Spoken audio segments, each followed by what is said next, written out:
swings in the balance. Democracy entitles for many things. It entitles for me to have the right to vote as a US citizen. It entitles for us to have free speech, where I can give my opinions to you today. And it also entitles for newspapers to have the right to be non-hindered by outside forces, whether that be the owners of the business, or whether that be outside forces that endanger the United States' integrity. The main question I have for you today is, should newspapers continue to endorse presidential candidates as they have done so for so long in the past?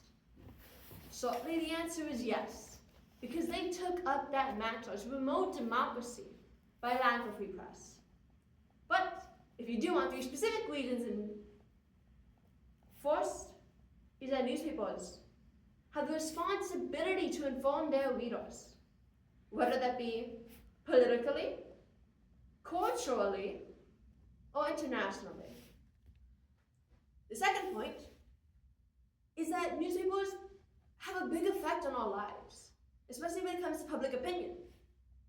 And third is that when newspapers shy away from the mantra that they held, not only do they face backlash from their subscribers, but also public opinion goes south.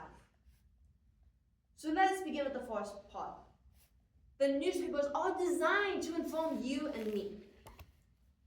Ever since the 1860s, when Chicago Tribune endorsed President Abraham Lincoln, newspapers in the United States have begun endorsements. When it comes to the Washington Post, 48 years ago, they endorsed Jimmy Carter. And yet, in 2024 election, they chose not to go back to integrity and unbiased roots. Other companies have also continued.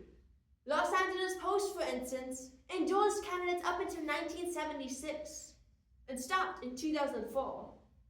But then in 2008, they recontinued, endorsing President Obama, one of our most cherished presidents to date. Newspapers know the match they take, the responsibility they have. And endorsing a candidate is not easy. They do not pick an intern to choose who they endorse.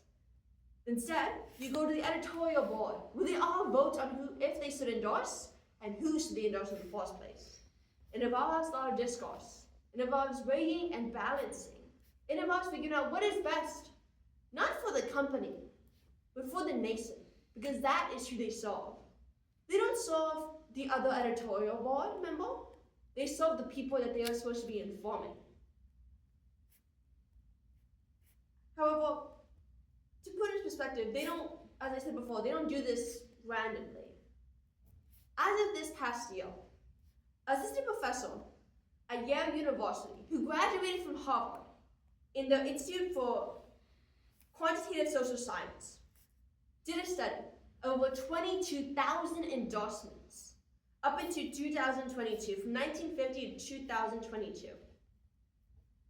And this is over 400 newspapers. And what he found in these 22,000 endorsements is that they prove candidate quality.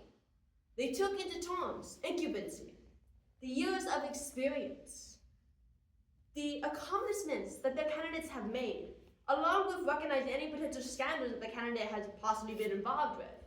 And that is how they endorsed a candidate. Candidates were properly endorsed. They chose who was right and who was wrong.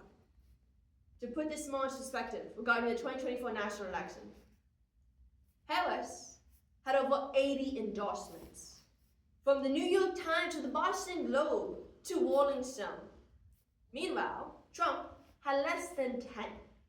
Some of them, including Washington Times and the New York Post, which is a much more smaller tabloid that is owned by an Australian-American named Rupert Murdoch. Newspapers are meant to inform you and me, whether that be through endorsements or through letting us know about major issues. The second point is that they do indeed sway public opinion, and it's very hard to do so when it comes to political endorsements. However, a scientist by the name of Stephen Spike, who's a professor of economics at Middle Tennessee State University, was able to at least categorize or simply quantify exactly how big of a role newspaper endorsements can make.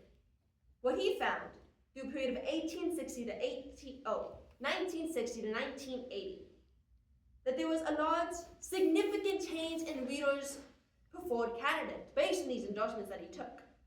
He also found that even though during this time period Republicans were majorly winning most elections, that these endorsements had convinced 20 million voters to vote for a red candidate, proving that indeed these newspaper endorsements do have an effect.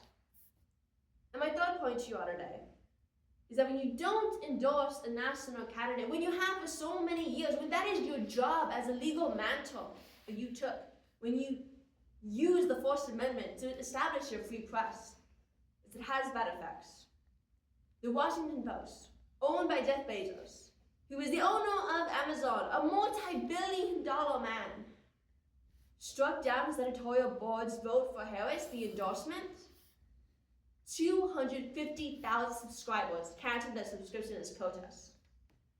When it comes to Los Angeles Times, who is owned by Patrick Soon-Shiong, who is a biotech tycoon, and he also completely overruled his editorial board's vote of endorsing Kamala Harris.